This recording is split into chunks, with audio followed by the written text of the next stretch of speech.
Saya tidak tahu kenapa hari ini Roh Kudus mengajak kita semua untuk merenungkan tentang pohon.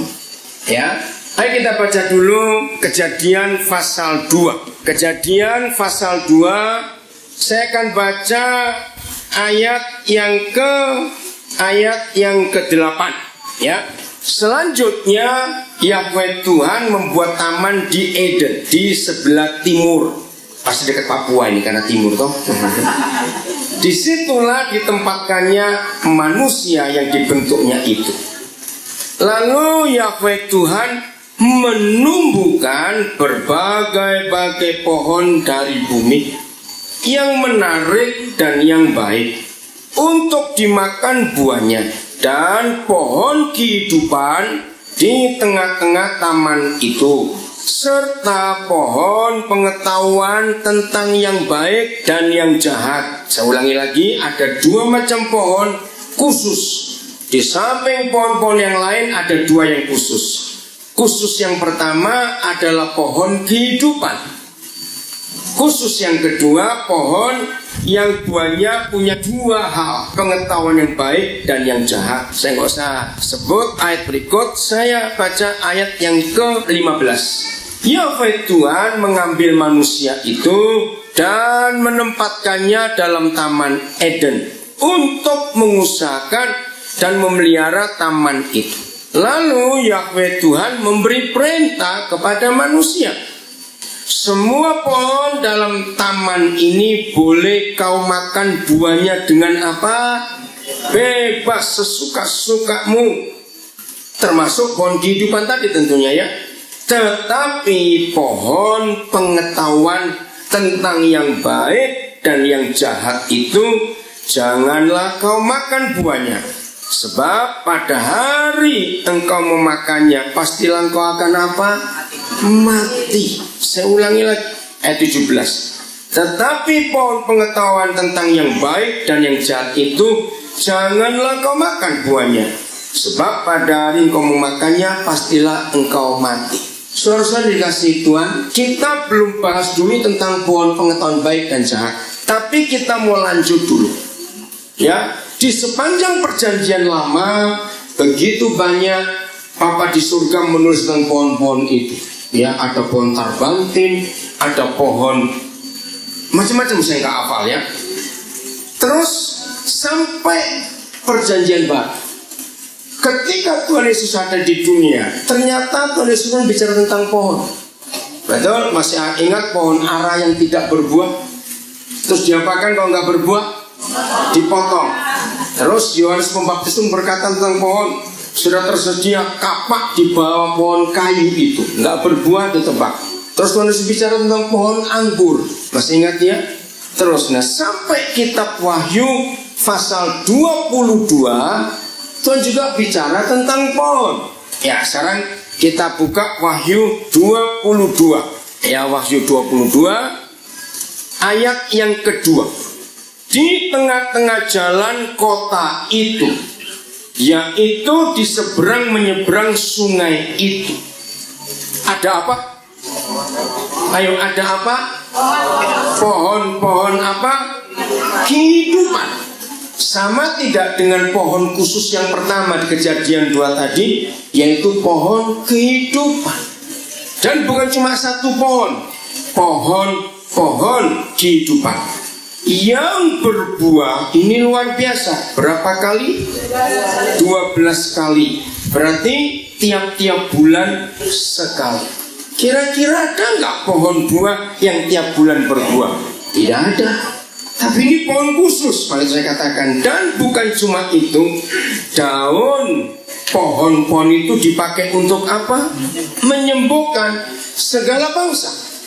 Lalu dalam Yesaya 65 ayat 22 ada firman begini. Yesaya 65 ayat 22. Umur umatku akan sepanjang umur pohon. Ibu Ana ada di sini? Ana Wijaya, Ana Perdede? Oh ada. Bu Ana itu kan sarjana biologi. Saudara, dikatakan biologi itu menemukan fakta. Semua ciptaan Tuhan ini, makhluk hidup khususnya ya, baik itu binatang, baik itu manusia, baik itu pohon-pohon. Ternyata dalam biologi ditemukan pohon adalah satu-satunya ciptaan Tuhan yang tidak punya batas umur. Lihat, semua kehidupan manusia ada batas umurnya, ya. Kalau kuat 80. Lalu binatang ada batas umurnya. Misalnya anjing kira-kira 12-13 tahun maksimal, nanti kuda berapa dan sebagainya. Ternyata pohon itu tidak ada batas umurnya.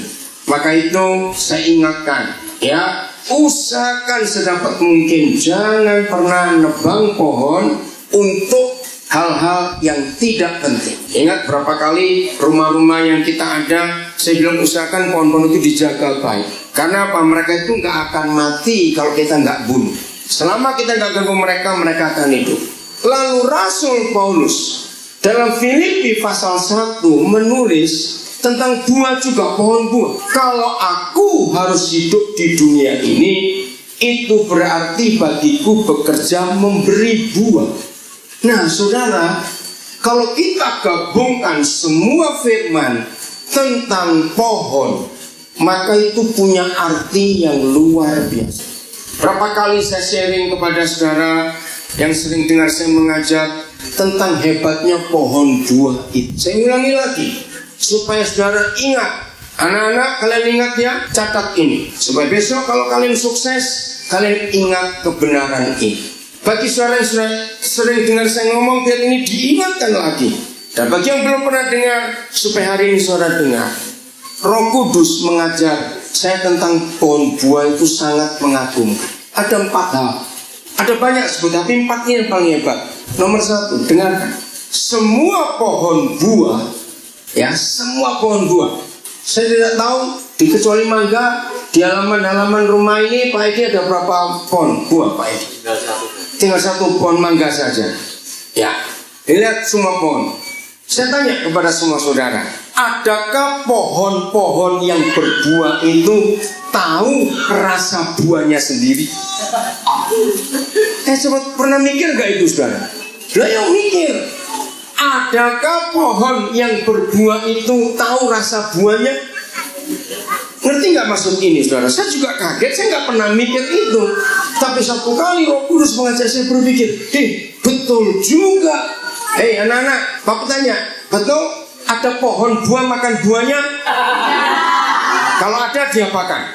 Potong saja pohonnya, nanti kamu dimakan juga karena dia bisa makan buah. Saudara tahu nggak artinya? Itu buat saya kaget. Maaf ya, bagi yang masih pelit dengar ini baik-baik. Gara-gara pewahyuan itu, saya tuh nggak bisa pelit sampai hari ini. Kalau saya berbuah, dengar ya, kata buah itu kan hasil dari pohon itu. Ya, betul tidak? Pohon yang berbuah karena dia menghasilkan buah. Dalam hidup saya banyak hal yang bisa saya hasilkan. Catat itu baik-baik. Karena konsep pohon buah itu tadi, maka saya tidak pernah berusaha untuk menikmati hasil dari hidup saya. Aminkan itu. Bagi yang belum tahu, saya cerita. Bulan Februari yang lalu, kan ini baru awal Maret, ya, 2 orang lagi yang lulus. Satu tanggal 8 Februari di wisuda Master S2 Sosiologi, tapi jurusannya pas saya lupa. Ya, namanya Gral Taliawo. Ini orang dari Halmahera, Maluku Utara, dari kampung Kecamatan Ibu, ya. Nah, saya itu baru 2 kali ketemu Gral ini. Ibu Yuli Sitorus ada di sini? Ada Ibu Yuli? Nah, tahu ya dia sudah lulus. Nah, Gral itu dikenalkan saya oleh Ibu Yuli Sitorus itu. Saudara, waktu dia di wisuda tanggal 8 yang lalu, dia cerita kepada saya. Kalau saya hitung, maka dia adalah master yang ke-48. Kalau saudara kenal, saya juga baru tahu, ya, siapa, apa istilahnya, kepala Kementerian Perikanan di Nabire. Ada yang tahu nggak? Pakai nama apa? Sekarang departemen bukan ya? Pokoknya bagian perikanan. Ada yang tahu siapa dia? Pak Yan siapa? Pak Yan? Iya. Famnya siapa kau lupa? Pikai ya. Oke, dengar ya, maaf saya cuma cerita. Itu biaya pesawat untuk sampai Pak Yani itu master di Malang, saudara, di Universitas Brawijaya. Nah, saya itu nggak tahu kalau dia sudah jadi kepala dinas, kepala pas dinas sekarang ini. Oh, tetap kepala dinas ya. Luar biasa. Dia jadi orang hebat. Waktu S1 selesai, terus Pak Yani bilang mau melanjutkan, silakan. Sebagai orang Papua, dia harus maju. Nah, jadi Grel Taliawo ini kalau saya hitung itu yang ke-48 master. Lalu tanggal 14 Februari diwisuda seorang lagi, namanya Wardaniman La Rosa. Dia orang Nias. Saudara, kampungnya sampai hari ini tuh belum ada listrik. Dia lulus hukum dari Atmajaya, Yogyakarta. Nah, waktu dia wisuda dia kirim foto. Saya kaget. Cum laude. Tahu arti kata cum laude? Dia ternyata kuliah nggak sampai 8 semester. Lalu IP-nya 3,9 rata-rata. Dan dia satu-satunya wisudawan yang cum laude laki-laki dari sekian ratus yang diwisuda hari ini. Dan saya bersyukur untuk itu. Nah, sekarang dia lagi melanjutkan untuk ngambil sertifikasi pengacara. Karena waktu dia datang kepada saya, dia bilang, kenapa kamu ingin ambil hukum? Dia bilang karena di Nias banyak orang-orang yang dibodohi hukum. Saya ingin jadi pembela untuk mereka. Wah, saya dengar itu, saya berjuang, saya biayai dia. Akhir tahun yang lalu 2013, lulus doktor yang kelima, S3 kelima, Eliezer Tarigan dari UI, saudara. Dia akan bergabung dengan kita nanti. Nah, kalau nanti saudara kita Hari Leno Bais, dia akan mempertahankan disertasinya bulan Mei, ya 2 bulan lagi. Kalau dia lulus, maka dia doktor yang ke-6 yang saya luluskan. Maaf ya, saya cerita ini kepada saudara supaya saudara itu tahu hidup ini harus berbuah, katakan amin. Dan buah itu dinikmati oleh banyak orang. Dan tidak ada pohon buah yang bisa menikmati buahnya sendiri. Setuju saya ngomong ini, saudara? Nah, itulah pohon. Nah, ayo kita lanjut. Kalau kita sudah baca tadi di Wahyu 22, ternyata memang secara fakta, saudara percaya tidak bahwa Tuhan menciptakan pohon-pohonan itu ada banyak pohon yang daunnya bisa jadi obat, iya atau tidak? Sekarang kita ngerti mengapa Tuhan bicara tentang pohon-pohon dari Kejadian pasal 2 sampai Wahyu pasal 22. Dan Paulus menengahi semuanya itu. Berarti kalau bicara pohon, itu Tuhan bicara tentang siapa? Ayo, bicara tentang siapa kalau Tuhan bicara tentang pohon? Bukan tentang siapa? Bukan tentang Tuhan, tentang manusia, tentang diri kita sendiri. Saudara percaya enggak bahwa maksud Tuhan menciptakan kita, lalu dia bicara tentang pohon-pohon buah dan daunnya bisa jadi obat? Bayangkan kalau kita semua dalam kehidupan ini jadi pohon, buah, dan daun-daun hidup kita bisa jadi obat. Kira-kira ada penyakit gak di dunia ini? Nggak ada. Maka itu tanyakan, kita ini kira-kira pohon apa? Maaf ya, saya cuma ngomong. Ini ingat waktu di Jawa masih kecil. Saya nggak tahu di Bali ada nggak pohon ini. Namanya simbuan. Nah, yang tahu, saya nggak tahu bahasa biologinya. Bu Hana tahu nggak bahasa biologinya? Simbuan itu loh, kalau dimakan, maaf, terus bau, kita kentut itu baunya luar biasa. Tapi itu enak. Kalau dibotok, di Bali ada nggak ya? Daun apa itu namanya? Saya nggak tahu. Ngerti? Nah, kira-kira saudara dan saya ini pohon apa? Ngerti pertanyaannya? Lalu ada pohon khusus. Pohon khususnya ada berapa tadi? Ayo, pohon khususnya ada berapa? Di Kejadian 2, ayo anak-anak ingat? 2. Yang pertama, buah pohon apa? Buah kehidupan, pintar. Yang kedua, buah pohon apa? Pengetahuan baik dan jahat. Nah, ini dia.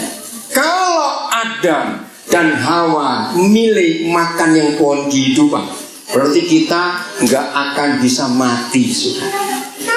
Terus jangan tanya, loh kalau nggak bisa mati kan dunia jadi penuh. Enggak, masih banyak planet yang kosong yang lain. Percaya nggak Tuhan bisa mindahkan kita ke sana? Oke? Nah, tapi kenapa dia makan buah yang dilarang yang kedua tadi? Pohon khusus yang kedua, yaitu apa? Pengetahuan yang baik dan yang jahat. Nah, kira-kira apa kesimpulannya? Saudara nggak usah sekolah teologi dulu baru ngerti tentang pohon itu. Gampang kok. Istilah saya, ini logika anak-anak. Itu pohon bingung. Betul? Karena dia membuat orang berpengetahuan bingung, jahat dan baik. Nah, itu yang Tuhan tidak suka atas hidup kita. Ayo yang belajar bahasa, siapa masih ingat ada dalam tata bahasa, ya bahasa apa saja sama, ada kalimat yang ambigu. Ayo belajar bahasa Indonesia. Ambigu itu artinya apa? Yang belajar bahasa Indonesia, siapa guru bahasa Indonesia di sini? Pak Jasmari. Nah ayo Pak Jasmari. Ayo Pak Jasmari, master lagi S2 bahasa Indonesia. Oke, ayo anak-anak, mau tanya sekarang, apa itu kalimat ambigu? Ayo, ada yang tahu di sini ambigu? Ayo, kalimat apa? Yang Parto tahu nggak Parto? Parto di mana ya? Sembunyi di mana dia? Oh, di belakang. Parto sekarang kemana-mana bawa tahta. Ya kok, ya nggak tahu, saya tahu apa itu. Ayo, apa itu ambigu? Yang anak-anak, apa? Makna meragukan, membingungkan, betul. Nah, saudara, jangan jadi pohon kalau orang makan terus bingung. Itu pohon celaka sekali. Ngerti maksudnya ini? Jadilah pohon yang selalu bisa berguna buat banyak orang. Amin. Berbuah, lalu daunnya bisa jadi obat. Pak Made, kami percaya kehadiran Pak Made dengan keluarga, dengan tim, sekarang ada Pak Viko dan berkembang lagi, pasti akan jadi yang menyegarkan buat orang Papua, orang-orang di Papua, betul? Coba lihat, kalau kita lihat pohon yang lagi berbuah, muncul perasaan apa di hidup kita?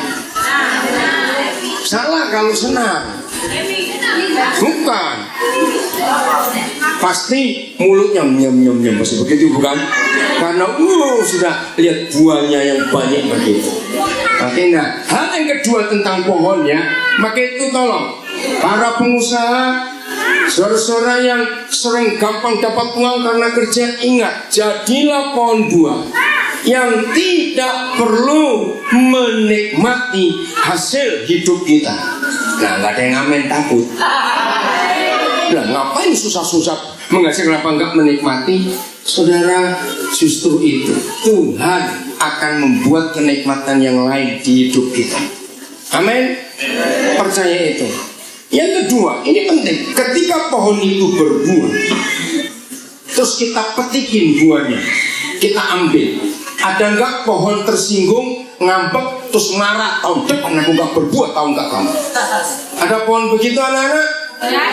Jadi walaupun kita ambil buahnya sekarang, tahun depan berbuah tidak? Nah, saudara, jangan pernah merasa ada orang-orang yang ngerecoki hidup kita. Bahasa Indonesia ngerecoki itu apa? Pak Jasmari, apa bahasa Indonesia merecoki? Mengganggu. Febri pinter, apa lagi? Kata ngerecoki, merepoti, apalagi mengacaukan, itu membuat hidup nggak enak. Lihat, membebani. Ya. Saudara, berapa kali kita punya pohon buah, kita tunggu mereka masak pohon, tetangga duluan. Betul tidak? Tetangga yang ngambil duluan.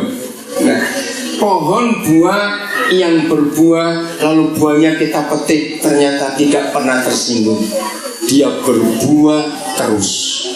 Jadi kalau ada orang yang membebani hidup saudara, mengganggu hidup saudara, siap untuk tetap berbuah? Betul?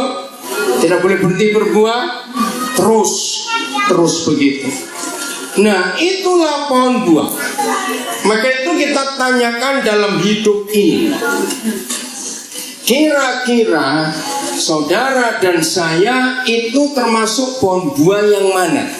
Yang simbuan tadi? Maaf. Atau pohon buah yang bagaimana? Pak Made, saya sudah ancang-ancang dengan berapa penulis buku. Nanti akan buat biografinya Pak Made. Ini kisah yang luar biasa. Betul tidak? Saudara, sungguh Tuhan menyertai betul. Pasti Pak Vego juga sudah tahu bagaimana awalnya. Sungguh hal-hal yang nggak pernah ada persiapan, nggak pernah ada ide ke situ, tapi Tuhan bukakan jalan yang luar biasa. Saya lihat semua tim pesat, perhatikan secara fakta. Ya, saya tidak menemukan di antara kita semuanya yang yang punya mimpi bahwa aku akan ke Papua. Ada nggak yang dulu pernah punya mimpi? Nggak ada. Saya juga nggak pernah punya mimpi. Nah, maka itu kalau Tuhan sudah bawa kita ke sini, pasti tentu punya maksud yang luar biasa. Jadilah pohon buah yang berbuah banyak. Jadilah pohon yang berbuah dan berdaun, yang daunnya bisa menyembuhkan banyak orang. Jadi kemana saja kita pergi, orang bisa puas dengan buah-buah kehidupan kita. Kemana saja kita pergi, orang bisa sembuh lewat kehidupan kita semuanya. Maka kalau kita berbuat seperti itu, sungguh hasilnya itu luar biasa. Berapa ayat yang terakhir, lalu kita akan berdoa. Saudara, karena Tuhan rindu hidup kita sebagai anak-anak Tuhan menyatakan kemuliaannya di dunia ini. Jadi siap ya jadi pohon yang tidak membingungkan. Amin. Jangan jadi pohon yang membingungkan sehingga orang-orang tidak bingung kalau ketemu kita. Ya, kalau mau jajan sekali, Tuhan bilang begitu. Kalau mau benar-benar sekalian. Jadi jangan tanggung-tanggung. Oke. Galatia pasal yang ke-6. Galatia pasal yang ke-6. Ayat yang kedua. Inilah hasil dari pohon buah yang sesungguhnya. Galatia 6 ayat yang kedua. Bertolong-tolonganlah. Nah, kalau mendengar kata bertolong-tolonganlah, kira-kira yang kita pikirkan apa? Muncul apa di pikiran kita? Saling tolong-menolong. Sebetulnya bukan itu. Ayo, begitu mendengar kata bertolong-tolonganlah, muncul kata apa? Muncul apa di pikiran kita? Saling membantu. Betul, tapi bukan itu. Orang yang perlu ditolong. Ada orang yang perlu ditolong. Bukan juga. Ke diri kita, ke diri yang menolong ini akan muncul apa? Apa? Kemauan. Bukan kemauan juga. Dengar baik-baik. Ini apa Pak? Nggak dengar? Apa? Tolong sampaikan. Kerjasama. Bukan juga. Dengar ya, dengar. Bertolong-tolongan tidak akan terjadi kalau nggak ada yang mau dirugikan. Betul? Kenapa hampir nggak ada orang pernah mikirkan ini? Karena hampir semua orang takut rugi. Betul tidak? Justru kalau ada orang yang takut rugi, dia nggak akan pernah menolong. Dengarkan baik-baik. Waktu Tuhan Yesus datang ke dunia, dia rugi atau untung? Nah, Bapak itu anaknya alim, sengaja dia main-main kok dari tadi. Ya, betul? Kalau Tuhan Yesus datang ke dunia nggak berani rugi, kira-kira kita jadi apa? Jadi dendeng, tahu nggak? Dia gak akan mau menyelamatkan kita. Untuk apa? Maka itu lagi sekali kepada semua kita. Mengapa pelayanan pesat bisa sampai jadi seperti ini? Karena kita siap untuk rugi. Betul? Saudara, rata-rata orang-orang di mana-mana mendirikan sekolah ya pasti cari untung dong. Apalagi sekarang sekolah mahal-mahal begitu. Tapi karena kita siap untuk rugi, maka itu Tuhan memberkati kita luar biasa. Jadi pohon buah yang tidak pernah makan buahnya sendiri, dan ketika buahnya kita petikin nggak pernah marah, pohon itu siap rugi. Pikirkan itu baik-baik. Saya lanjutkan ya, ayat 2. Bertolong-tolonganlah menanggung bebanmu, demikianlah kamu memenuhi hukum Kristus. Saya ulangi lagi. Bertolong-tolonganlah menanggung bebanmu, demikianlah kamu memenuhi hukum Kristus. Waktu saya di Denpasar beberapa yang lalu, saya mendengar kesaksian satu keluarga yang menyedihkan. Ya, saya nggak tahu benar, ya. Tapi buat dia bilang menyedihkan. Bulan Desember yang lalu, ya, Ada satu keluarga yang datang kepada dia untuk pinjam 30 juta untuk buat sesuatu yang mereka perlu. Nah ini kesaksiannya, saya nggak tahu jelas. Tapi keluarga ini mikir-mikir, aduh 30 juta, padahal itu kenal baik. Oke. Bulan Januari, ibu dari pengusaha ini tiba-tiba sakit, koma 2 hari. Tapi mujizat. Lalu karena mereka orang yang cukup berada, harus charter pesawat dibawa ke Singapura. Sekian ratus juta biaya pesawatnya. Nah dalam kesaksian itu dia berkata, ini hal yang luar biasa. Kenapa untuk menolong orang yang 30 juta saya itu mikir-mikir, tapi akhirnya saya harus keluar uang begitu banyak. Puji Tuhan, mujizat pernah terjadi. Waktu saya dengar kesaksian itu, dengarkan baik-baik. Itulah sikap manusia. Betul? Maka itu saya ingin jujur kepada diri saudara sendiri. Maaf ya, saya cuma cerita. Saudara yang kenal saya di Nabire, saudara pasti tahu bagaimana sikap saya. Saya membalik keadaan itu. Seringkali untuk saya sendiri, saya seringkali berkata cukup itu saja. Tapi untuk orang lain, saya berani berbuat untuk lebih. Setuju saya ngomong ini?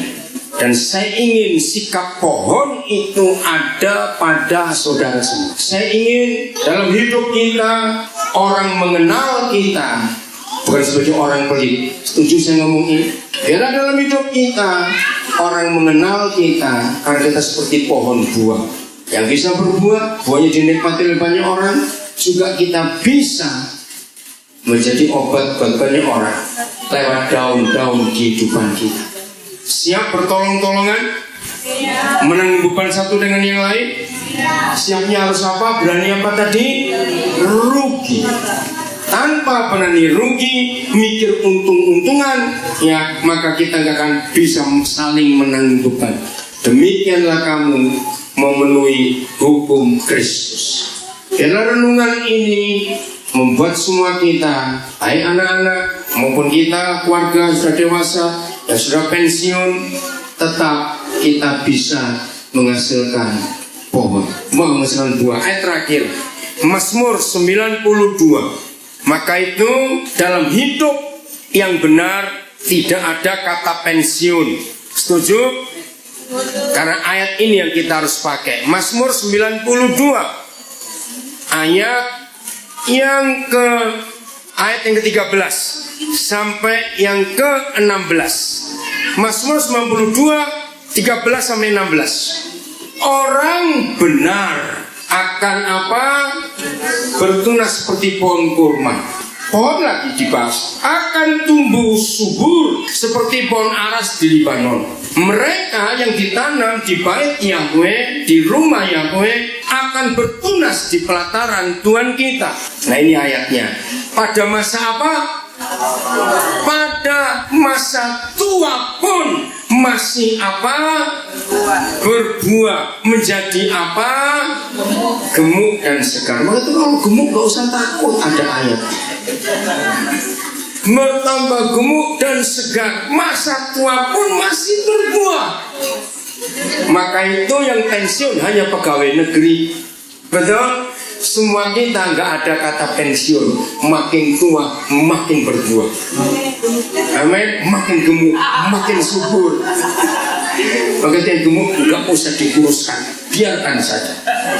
Untuk apa nih di ayat 16 ini? Untuk memberitakan bahwa Yahweh itu benar, bahwa Ia gunung batuku dan tidak ada kecurangan padanya. Jadi terus makin tua buahnya tidak boleh kurang. Amin. Makin berbuah, makin berbuah. Terus begitu. Jadi Pak Mati kami percaya Galgal akan makin berkembang besar. Semua kita anak-anak, kalian harus jadi orang hebat. Dari Papua harus muncul orang-orang hebat. Setuju? Dan itu kalian semua. Ya. Mari kita menghampiri Tuhan.